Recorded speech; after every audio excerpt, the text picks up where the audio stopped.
The Pelicans had media day yesterday, and the biggest takeaway is nothing is set. And I'll tell you why that's a good thing, particularly if you want to see the small ball lineup for the Pelicans. Plus, Dejounte Murray might be the best move of any team this offseason. It's a post-media day episode of Locked On Pelicans. Let's go.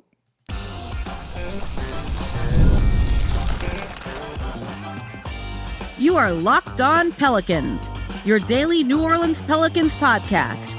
Part of the Locked On Podcast Network, your team every day.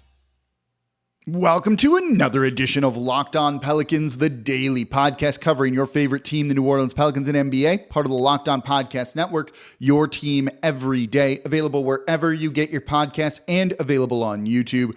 I'm your host, Pelicans Insider, credential member of the media, Jake Madison, at NOLA Jake on Twitter. Here with you on this Tuesday, day after the Pelicans had their media day, and I'm going to give you a couple of the biggest takeaways. I was there in person, had a couple of interviews too. You should check those out on Locked On Pelicans on the YouTube page as well, because you're not going to get some of that info anywhere else. And we've got a lot of insight into this team. And while there are a lot of things that are still unknown, and we'll look for answers over the next couple of weeks in training camp, we at least kind of answered a question about some of the starting lineup. And I think that's an important thing.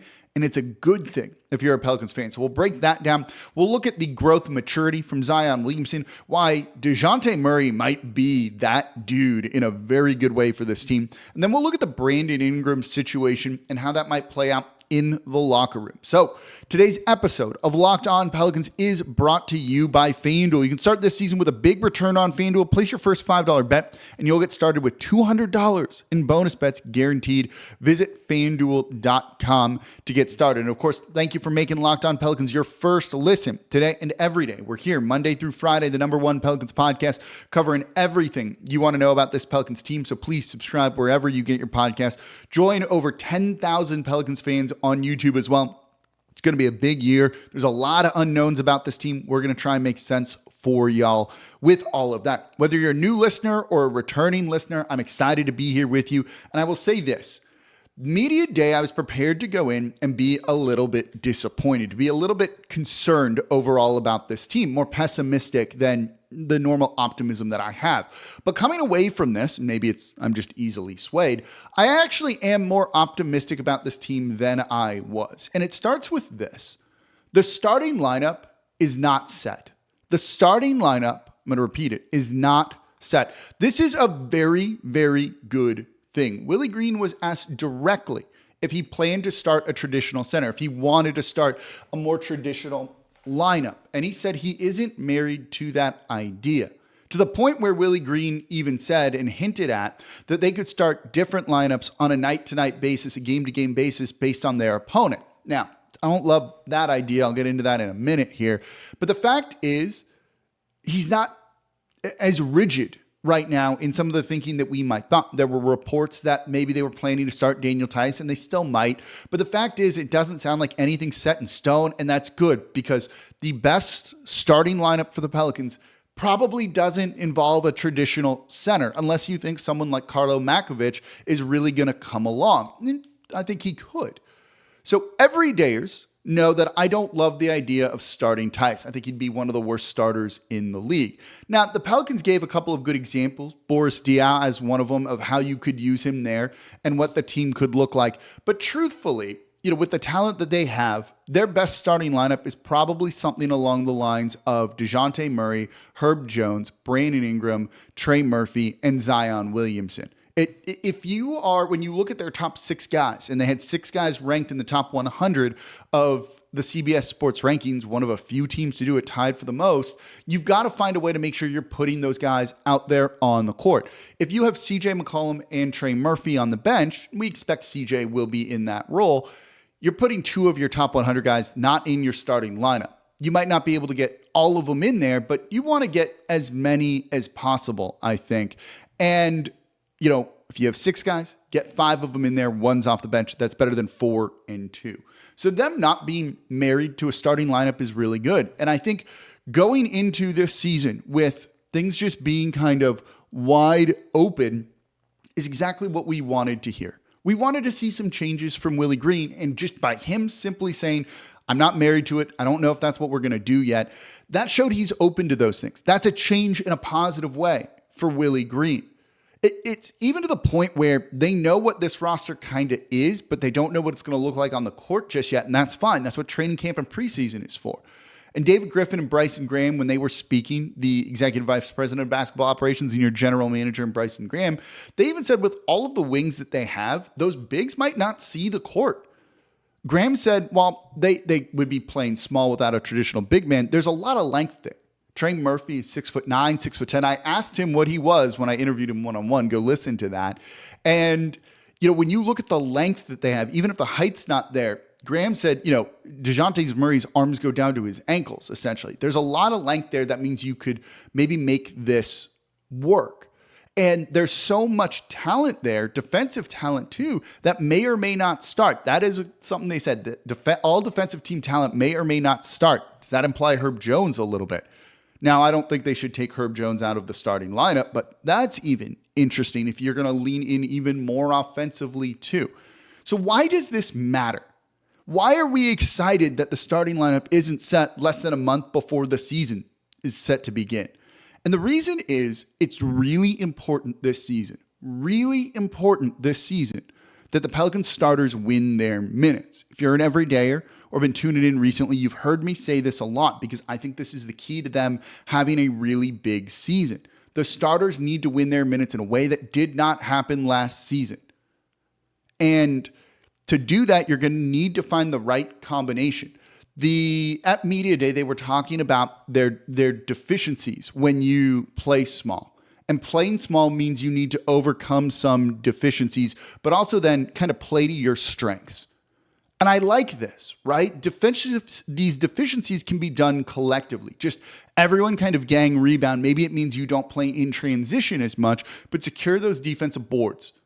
Just hustle and go for it harder. Trey Murphy said a couple of times, when it comes to rebounding, it's not something you just work on. It's just something you do. You just go and get the ball.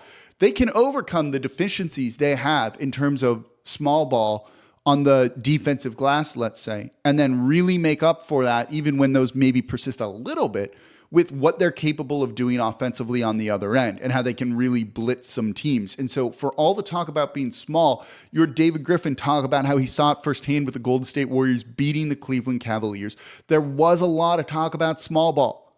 Maybe that does mean they're going to go with the, just kind of your best five when it comes to the starting lineup and putting them out there on opening night. And that is a really encouraging thing because truthfully, talking to other media, talking to people around the team, we didn't know if that was going to be the case. We thought that just might get slammed down and they're going to come in and be like, yeah, no, Zion's not a five.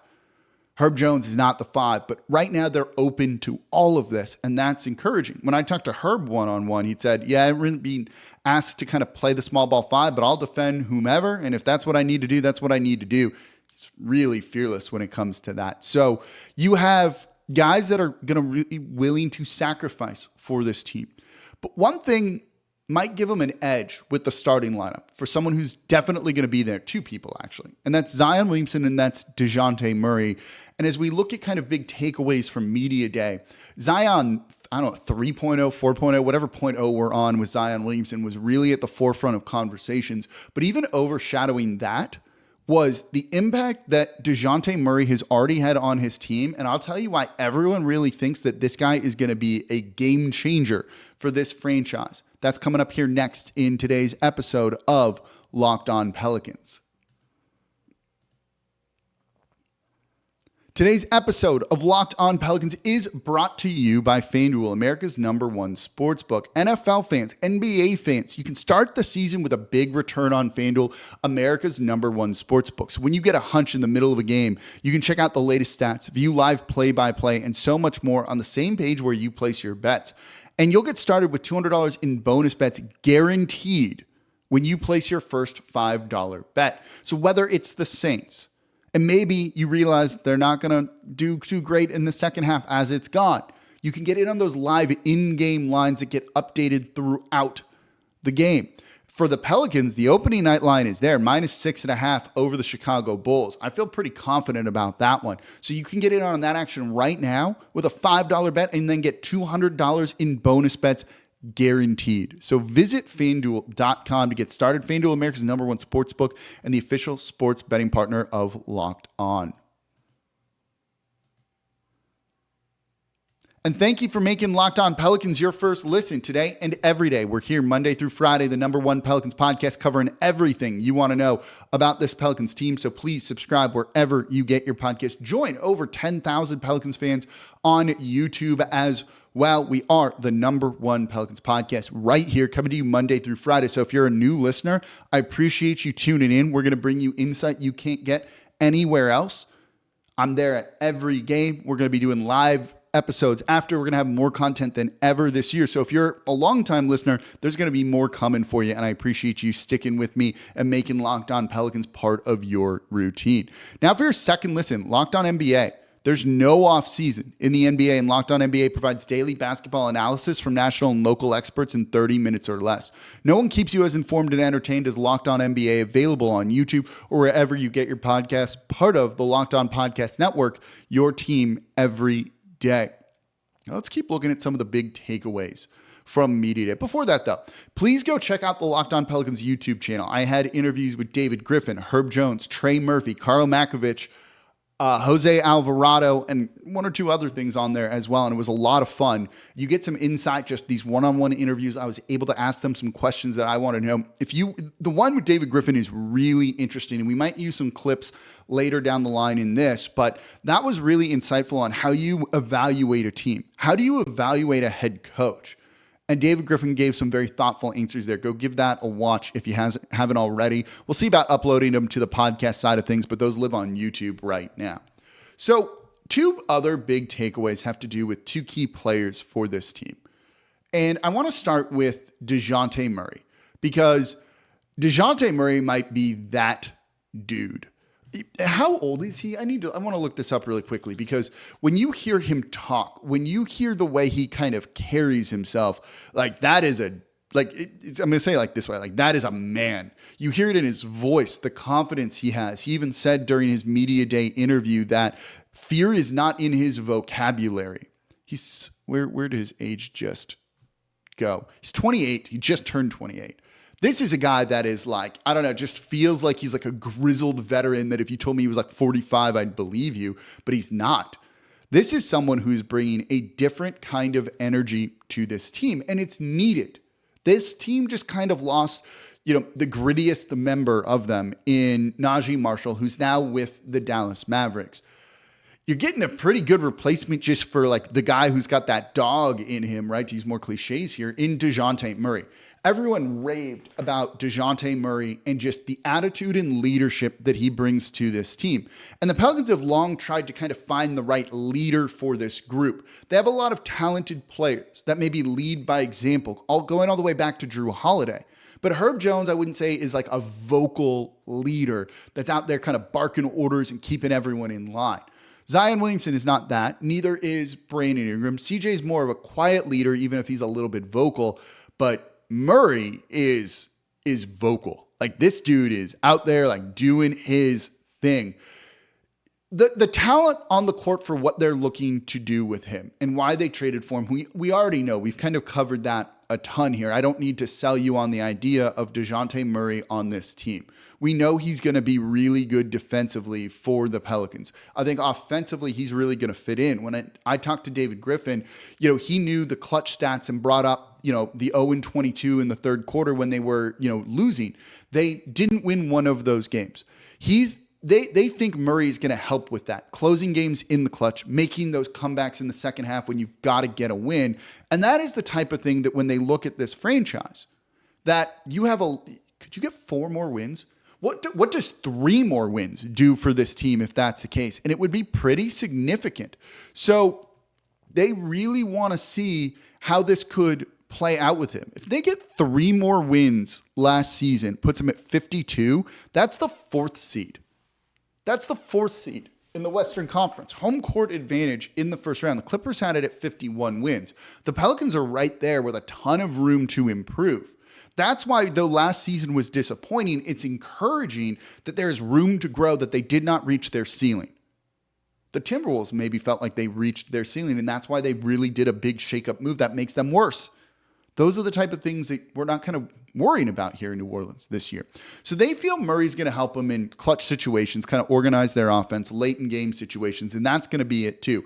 But what about that just vocal, tenacious leader on the court, kind of like whipping dudes into shape in a way that, maybe they haven't had before? That's the exact type of player it feels like they've needed. David Griffin and Bryson Graham, when they were talking with their media availability, referred to him as an alpha and said he's much more of an alpha than we even realized.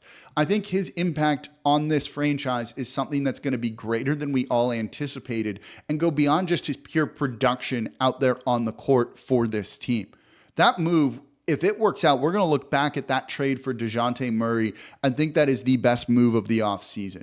Karl Anthony Towns got traded? Yeah, sure. Paul George going to the Philadelphia 76ers. They're all talented players, and they're going to help their teams win, no doubt about it. But it feels like just adding more grit to this team, making them tougher, is exactly what they needed. And they found that in Murray, whether that was intentional or accidental. They've got it now. And hearing him talking to him, this is a guy that is a game changer for this franchise, in my opinion. And also a little bit of insurance should Zion Williamson or Brandon Ingram go down injured. So now let's switch gears to Zion Williamson. Can you believe it's the middle of the second segment of Locked On Pelicans and we're only now getting to Zion Williamson? That is a good thing. It took about 10, 15 minutes talking with David Griffin and Bryson Graham before the media even got to Zion Williamson then too. It's just been, honestly, a quiet off season for Zion, and maybe that's exactly what we wanted. But everyone talking about Zion Williamson, Griff in particular, and you could hear him talk about it in my one-on-one interview with him, really gave some insight on what he thought was going on with Zion Williamson, where it's maturity. Like, he has matured and some things have clicked. Maybe it's the fact that he's a father now, and that kind of puts a different perspective. I think that's the type of moment that is so profound that it causes you kind of maybe to change the way you live your life or how you approach things. We saw that with Lonzo Ball too. Whatever it is, things have clicked for Zion Williamson. Bryson Graham said Zion is more bought in than he ever has been before. This is why Zion Williamson is going to be a problem for the league. They're encouraging him to shoot more threes, to add more to his game that's going to make him tougher to defend. And they feel that he is really, really motivated this season to go out and kind of prove who he is to the league and truly start building his legacy in a real positive way. It seems like Zion wants that taste of success that has eluded him in terms of winning or playing in the postseason on the biggest stage, that kind of you've arrived moment. He wants that. Maybe part of that is Dejounte Murray kind of getting through to him as well. Maybe it just took some time. Whatever it is, it's better late than never, I think. We would have liked to have seen this on day one of the NBA, but it doesn't always work like that. And now all of a sudden, something has really awoken in Zion Williamson. He looks great. He looks great. We were there at Media Day seeing him. Look, there have been times when, he doesn't look, incredible. But here, for all the weight that he's lost, he doesn't look like it. He still you can tell he's like slimmer, that he's more trim. You can see all of that in him. He looks good, but that muscle and the way that he's going to play with explosiveness and power, speed, violence, to quote James Borrego, he looks really good. And if everything is clicking and that helps keep him healthy on the court, leading this team, being the number one guy, knowing he's the number one guy, and just deciding to impose his will on defenders, the rest of the league better watch out. Zion Williamson is primed for somehow having another breakout year, it seems like. I don't want to jinx it or anything like that, but it feels like he could be playing more than 70 games here this season. That's what he played last year, and that's a great number. We will take that every season. And now he seems primed to be even better. I'm excited about what we're going to see from him, particularly if they put some more shooting around him. Maybe that's Trey Murphy starting. Trey said, I'm a starter in the league. Trey believes it. I think everyone kind of knows it, and hopefully the Pelicans do it as well, because if you're an everydayer Locked On Pelicans, you know that Zion's best on-court partner last year was Trey Murphy. The net rating, when you look at those two, is better with Zion and Trey than Zion and anybody else. This is why I'm coming away from Media Day more excited about this team than I was before. The fact that that starting lineup's not set. Good. It shouldn't be. Figure out what you have. Go through it in training camp. Let some of this start to sort itself out. And then go out and try and prove who you are and impose your will on other teams. And if they're open to a small ball lineup, which is their best lineup, it is, they can really kind of surprise some people around the league, I think. Do you agree? Do you disagree? Let me know in the comments down below. So let's get into the Brandon Ingram situation and the locker room vibes around that too, because I did think it was kind of interesting, and I want to share my thoughts on the interview with Brandon Ingram, because I think some people have a little bit of misconceptions about him and why that interview was pretty normal. And I'll tell you what I mean. That's coming up here next in today's episode of Locked On Pelicans.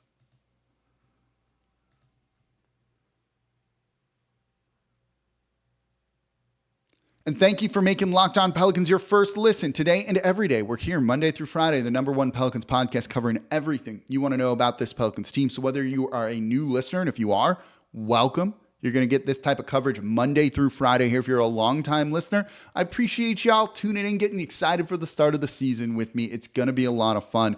We're going to bring you content like nobody else does, including some new things this year that we haven't done before. So I'm really excited to, I don't know, just talk more Pels with y'all, give you more Pels things to consume, to read, to watch, listen to, all of that. It's going to be an interesting year. There's no shortage of storylines and just interesting things going on around the team. We're going to help you make sense of it all. Just make it a little bit more interesting, I think, to be a fan of the team. And now for your second listen, Locked On Saints, Ross Jackson making sense of everything black and gold. What is going on with Derek Carr? What happened in kind of just giving that game away to the Atlanta Falcons? Can't have that. Ross Jackson's going to be talking all things black and gold over at the Locked On Saints podcast, part of the Locked On Podcast Network, your team every day. So let's get into the Brandon Ingram situation. And if you listen to yesterday's show, we even told you, they're going to just kind of say, everything is fine. We're not worried about it. We're not concerned about it. Everything is truthfully just fine, and we'll deal with this situation. You know, if you were to ask them on a scale of 1 to 10, like how concerning is the Brandon Ingram situation, they're going to say it's like a 2, if not lower than that. Now, Shamit Dua of In the Know and I talked, and I'll have that up on the YouTube page. We shot a quick little thing courtside. He put it at an 8. I don't know where I fall on this scale just yet. But Brandon Ingram's Media Day interview kind of shed some light, I think, on where his head's at. And that's more important than what the Pelicans think. You know, Ingram very clearly feels a little bit slighted by this, but he understands kind of the realities of the situation here. And that is that he's going to need to kind of prove it this year and kind of change a little bit about who he is. And he might not like it, but it's the reality of the situation. And I think he's a little bit willing to do it. If you watch that interview and it's streamed online, it's saved on the Pelicans YouTube page, he's a quiet guy, right? Like he always kind of comes off when he's talking to the media as a little bit disinterested. Like that's his normal kind of demeanor. So seeing him act like that in the Media Day interview didn't worry me at all. I don't find him to be mopey or anything like that. Like that was BI as usual. And I think, you know, they're getting on him about taking more threes. Willie Green said, like, I'm going to tell him to get those threes up. And that's something that they are really going to be focusing with him this year. And again, if you're an everyday, if you've been listening a lot, that's how Ingram gets paid. Take more threes and he will make a ton of money with the Pelicans. Now, he said it's not kind of max contract or bust for him, that, you know, he's maybe willing to take a little bit less, but he certainly wants to get paid. But everyone around the team just seemed to be kind of cool with everything. If you're the team, part of that is no one has cap space next summer, so it's not like you're really going to get, you know, him signing in free agency and you just lose him for nothing. So they kind of feel cool about it, that they feel they have that kind of leverage there. But when you talk to the players about him, whether it was Trey Murphy, and I asked him about it, whether it was Jose Alvarado, no one's really concerned. They all love Brandon Ingram. And one of the themes coming out of Media Day with this was, you know, the vibes around the team are pretty high. There's a lot of chemistry there. And some of these guys have played together for a while now. And I think that group feels really good about their chances this year. So even with Brandon Ingram, being in flux a little bit, they're not worried about it because they just want to go out and play basketball and win games. And Ingram just said, I just want to play basketball. I'm excited to play basketball. I'm happy to play basketball. That's all I really want to focus on. Yeah, he'd like the long-term contract and money and security that comes with all that. Who wouldn't? But I think he kind of realizes the situation here. And I'm hopeful that he'll take more threes and be willing to kind of do that sort of work with it. And if he does, that's going to lead to really good things for this Pelicans franchise. But no one's panicking about it. Now, maybe they are internally. And we told you in yesterday's show, they're all going to say the right things.